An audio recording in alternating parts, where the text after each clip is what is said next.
No one expected that Bryan Melvin, after surviving a life-threatening illness, would share a near-death experience so profound it would captivate the public. His journey to the afterlife revealed both hellish darkness and heavenly light, challenging beliefs and offering a powerful glimpse into what lies beyond life. Bryan Melvin vividly recalls the day everything in his life changed. It started like any other, but after unknowingly drinking contaminated water, he fell gravely ill. The sickness was unlike anything he'd ever experienced. An all-encompassing weakness overtook his body, leaving him on the brink of death. As his physical condition deteriorated, he suddenly found himself slipping away from his surroundings. He wasn't just losing consciousness, he was being pulled into something far greater. What he experienced in those moments was not a mere hallucination or the byproduct of his fevered state. It was the beginning of a journey that would challenge everything he thought he knew about life, death, and the afterlife. Bryan describes feeling as though he had been lifted out of his body, his awareness sharpening in a way he could barely comprehend. The world he had known, the sterile hospital room, the concerned faces of medical staff, faded into the background. In its place, a new reality unfolded before him, vivid and undeniable. It wasn't a dream, he later explained. Dreams are fleeting, disjointed. This was real. Every sight, sound, and feeling was more intense, more alive than anything I'd ever known. At first, he found himself in a place of unsettling darkness. The air felt heavy, oppressive, as though it carried the weight of despair. In the shadows, figures began to emerge, twisted, tormented shapes that seemed barely human. Their moans echoed around him, a chorus of anguish that pierced his very soul. Bryan knew, instinctively, that he was in a realm of suffering, a place where souls were trapped in their pain. I wasn't just seeing this, he recounted. I was feeling it, living it. Their agony wasn't just around me, it was inside me. Despite the terror of this realm, Bryan couldn't look away. It was as if he was being shown a profound truth, one he could never have imagined. He saw glimpses of lives these souls had lived, choices they had made that led them here. Each scene was a stark reminder of the weight of our actions on Earth and the consequences that could follow. Yet even as he observed these horrifying scenes, a part of him held on to hope. He felt there had to be more, something beyond this darkness. Suddenly, the oppressive atmosphere began to lift. Bryan felt a force pulling him upward, away from the despair that had surrounded him. Light began to break through the shadows, growing brighter and more radiant with each passing moment. He realized he was transitioning to a new realm, one that would forever redefine his understanding of existence. Bryan Melvin's near-death journey took him to a place that defied anything he had ever imagined. A realm where the very essence of despair seemed to take physical form. He described it as an oppressive, almost suffocating darkness, more than the mere absence of light. This darkness felt alive, like a sentient force, pressing against him from all sides, gnawing at his spirit and stripping away any sense of hope. It wasn't like being in a dark room, he would later say. It was as if the darkness was part of me, wrapping itself around my very soul. As his eyes adjusted to this void, faint shapes began to emerge, flickering at the edge of his vision like distant shadows. Drawn closer, he saw them more clearly. People, or at least what was left of them. Their forms were distorted, their faces stretched in grotesque expressions of pain and despair. Bryan realized these were not just random figures. These were souls, each one trapped in a personal torment. Their anguish was palpable, radiating outward like heat from a fire. Except this fire brought no warmth, only despair. He described their cries as a haunting symphony, a cacophony of wails, sobs, and murmurs. The voices seemed to tell stories of their suffering, fragments of regret and sorrow overlapping one another. Bryan could hear them pleading, though their words were not spoken aloud. "Help me. Make it stop. I didn't mean to." These desperate words resonated in his mind, not as spoken language, but as pure, raw emotion. As Bryan ventured further into this realm, he began to notice something even more unsettling. The souls seemed to be trapped in loops. They were reliving moments of their earthly lives over and over, as if caught in an endless replay of their worst decisions and deepest regrets. He saw flashes of their memories, scenes of betrayal, greed, hatred, and selfishness, projected like phantoms in the air around them. Each memory seemed to bind them more tightly to this place, as if their own actions had forged the chains holding them there. The deeper Bryan went, the more intense the atmosphere became. The air grew thicker, almost choking him, and the oppressive energy of the place seemed to seep into his being. He began to feel their despair as if it were his own, their cries echoing in his mind, drawing him into their hopelessness. "It was like standing in quicksand," he said. "The more you tried to resist it, the deeper it pulled you in." Then he became aware of a presence, something even darker than the void around him. Though it remained unseen, its influence was undeniable. This was no mere observer. It was an entity that thrived on the suffering of the souls in this place. Bryan described it as a malevolent intelligence, ancient and cunning, its essence woven into the very fabric of the darkness. It was like the ruler of this realm, he explained. Its power was everywhere, feeding off the torment, amplifying it, ensuring no one could escape. The souls seemed to react to this presence with even greater anguish, as if they were aware of its control and feared it beyond anything else. Bryan felt the force tugging at him, trying to draw him into the same endless cycle of torment. It was a pull not just on his body but on his very soul, as though this entity sought to claim him as its own. Despite the overwhelming despair, Bryan began to understand the purpose of what he was being shown. This wasn't just a vision of torment for torment's sake. It was a warning, a revelation. These souls weren't here by chance. Their earthly lives had led them to this place.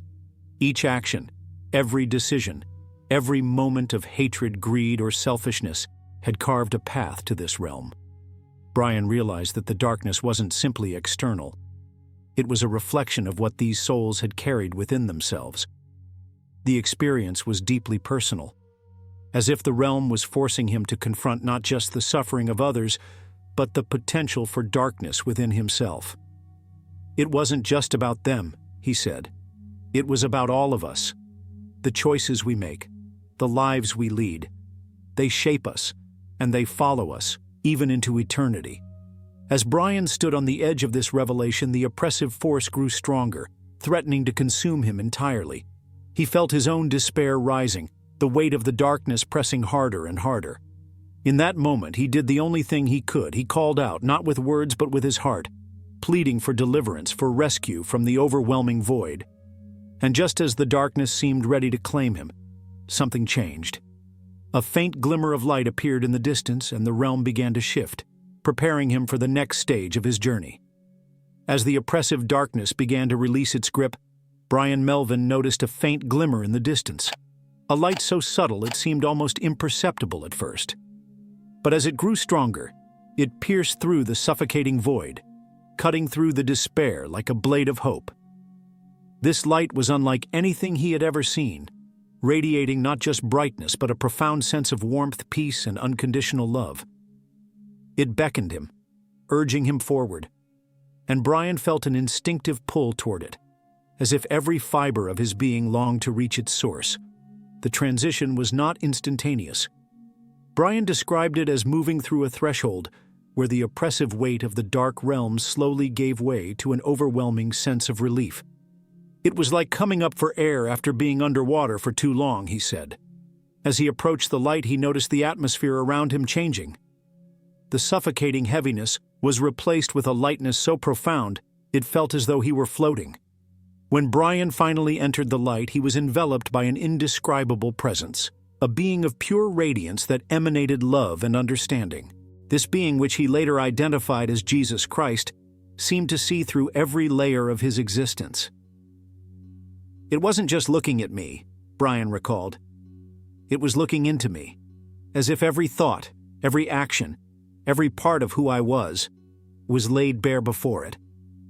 Yet there was no judgment in this gaze, only compassion and an overwhelming sense of acceptance. In this place, Bryan's senses were heightened beyond anything he had ever experienced on Earth.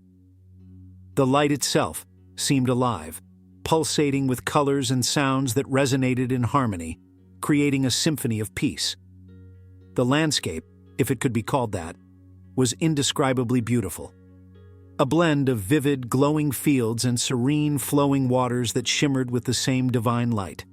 The air itself seemed to hum with life, carrying a fragrance that Bryan described as the scent of pure joy.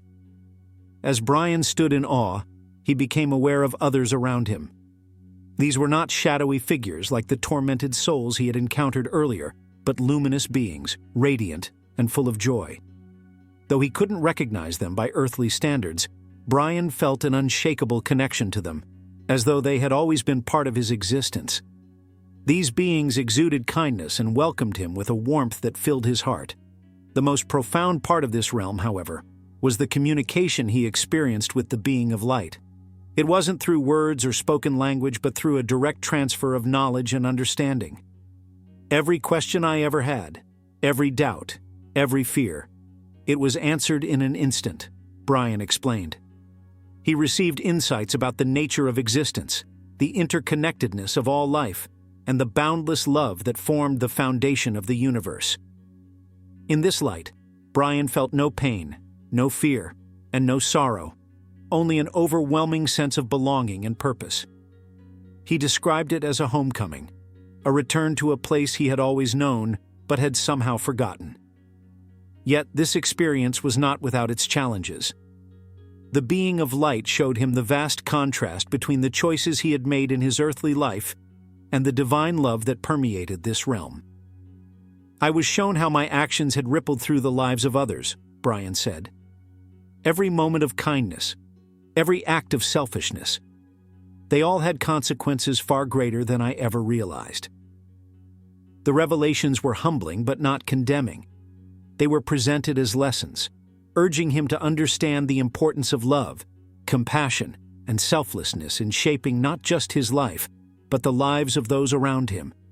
Bryan's heart swelled with a longing to stay in this place, to remain in the presence of such perfect peace and love. But the being of light made it clear that his journey was not yet complete. There was more for him to do, more for him to understand and share with the world. Though he did not want to leave, Bryan felt a deep sense of trust in the plan that was unfolding. As the light began to recede, Bryan felt a bittersweet mixture of gratitude and sorrow. He had glimpsed a realm of indescribable beauty and peace, a place that redefined his understanding of existence. Though he was being sent back to his earthly life, he carried with him the profound realization that love and compassion were the keys to bridging the divide between this world and the next. The transition was complete, and Bryan was prepared to return, forever changed by the light he had encountered. As Bryan stood in the presence of the radiant being of light, he was enveloped by an indescribable sense of love and understanding. Then, without warning, a vivid panorama of his life unfolded before him. It wasn't like watching a movie. It was as if he were reliving every moment all at once, yet with extraordinary clarity. Every thought, word, and action he had ever taken appeared before him, not as isolated events but as interconnected threads in a vast tapestry. This was his life review, and it was unlike anything he could have imagined. I could feel the emotions of everyone I'd ever interacted with, Bryan explained. If I had hurt someone, I felt their pain as if it were my own. If I had shown kindness, I felt their joy in the same way. This empathetic connection was both enlightening and humbling. It was as though he were being taught the profound impact of his actions, not just on others, but on the world as a whole. The review didn't focus solely on his major life events. Small, seemingly insignificant moments held as much weight as the larger ones. He was shown instances where a simple smile or a kind word had brightened someone's day, rippling outward in ways he had never considered. Conversely, he saw how moments of anger or indifference had caused harm, sometimes in ways he hadn't even realized at the time. Bryan also witnessed times in his life when he had been given opportunities to show love or help others, but had chosen not to act. These missed opportunities filled him with a sense of regret, But the being of light didn't respond with condemnation. Instead, the revelations were presented with compassion, as lessons meant to guide and teach him. It wasn't about judgment, Bryan recalled. It was about understanding the power of love and the consequences of neglecting it. One of the most poignant parts of the review came when Bryan was shown moments from his childhood. He saw himself as a young boy, full of wonder and innocence before the burdens of life began to cloud his heart. This glimpse reminded him of the purity and potential within every human soul, a potential that so often becomes obscured by fear, anger, and worldly distractions. Throughout the review, Bryan felt the constant presence of the being of light, whose love never wavered, even in the face of his shortcomings. This love wasn't earned or conditional. It simply existed, encompassing him in a way that made him feel valued and cherished despite his flaws. It was the kind of love that doesn't just accept you, it transforms you, Bryan said. The Life Review also offered Bryan profound insights into the nature of existence. He was shown how interconnected all lives are, like drops in an endless ocean, each contributing to the whole. He came to understand that the purpose of life wasn't wealth, success, or power, but the cultivation of love, empathy, and service to others. Every choice matters, Bryan reflected, not because of how it benefits us, but because of how it touches the lives of others. Perhaps the most transformative moment came when Bryan was shown the times he had felt most lost or broken. He saw how, even in his darkest moments, the being of light had been present, guiding him toward hope and healing. These revelations filled him with a sense of awe and gratitude, as he realized he had never truly been alone. The review ended with a final, overwhelming message. Life is a gift, an opportunity to learn, grow, and become vessels of love and compassion. Bryan felt these words not as a command but as a truth that resonated deep within his soul. As the images of his life faded, he was left with a renewed sense of purpose and a determination to live in a way that reflected the lessons he had been shown. It wasn't about reliving my life, Bryan said. It was about understanding it, seeing it through the eyes of love, and realizing the incredible responsibility we have to one another. As Bryan Melvin's journey through the afterlife reached its conclusion, he felt a deep longing to remain in the realm of light and peace. The love and understanding he experienced there were unlike anything he had ever known on earth. But the being of light gently conveyed to him that his time was not yet over. There was more for him to do, more to learn, and more to share. "You must return," the voice said, resonating with compassion and authority. "Your life still holds purpose." Bryan didn't fully understand why he needed to go back, but before he could protest, he felt himself being pulled away from the radiant presence. The transition was swift yet gentle, like waking from a dream. Suddenly, he was back in his broken, frail body, lying in a hospital bed, surrounded by beeping machines and sterile walls. The contrast between the vibrant beauty of the afterlife and the muted reality of Earth was almost unbearable.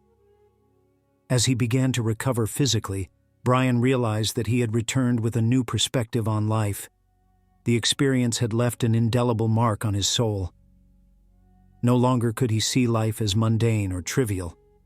Every moment felt sacred, every interaction significant. The lessons he had learned during his life review, particularly the importance of love, empathy, and selflessness, became the foundation of his transformed outlook. Bryan's return was not without its challenges. Initially, he struggled to put into words what he had experienced. How could he explain the indescribable light, the overwhelming love, and the stark realities of both heaven and hell? Many people were skeptical when he shared his story, dismissing it as a hallucination or the result of a fevered mind. But Bryan remained undeterred, knowing that his encounter with the afterlife was profoundly real. Determined to live with purpose, Bryan set out to share his message with anyone who would listen. He began speaking at churches, community centers, and small gatherings, recounting his near-death experience in vivid detail. His story resonated deeply with those who heard it, offering hope and inspiration to people grappling with questions about life, death, and the hereafter. One of the most striking changes in Bryan was his newfound compassion for others. He found himself more patient, more forgiving, and more eager to help those in need. He began volunteering in his community, often focusing on those who were struggling or feeling lost. Bryan saw these acts of service not as obligations, but as opportunities to embody the love he had encountered during his near-death experience. Spiritually, Bryan's transformation was equally profound. His encounter with the being of light reignited his faith, but it also deepened his understanding of God's unconditional love. He found himself drawn to prayer, meditation, and the study of Scripture, seeking to align his life with the divine truths he had been shown. "It's not about religion," he often said. "It's about relationship with God, with others, and with the world around us." Over time, Bryan's story began to reach a wider audience. He wrote a book detailing his journey, sharing not just the events of his near-death experience, but also the wisdom and lessons he had learned. His message was clear: life is a precious gift, and the choices we make here echo far beyond this world. Even as Bryan embraced his transformed life, he remained humbled by the experience. "I'm no saint," he would often say. "I'm just a man who was given a glimpse of what really matters." But those who heard his story and witnessed the changes in his life saw something extraordinary, a testament to the power of love, redemption, and the enduring connection between this world and the next. Bryan's journey serves as a reminder that life, even in its most challenging moments, holds profound meaning. His return to Earth was not just a continuation of his existence, but the beginning of a mission to inspire others to live with love, purpose, and an awareness of the eternal.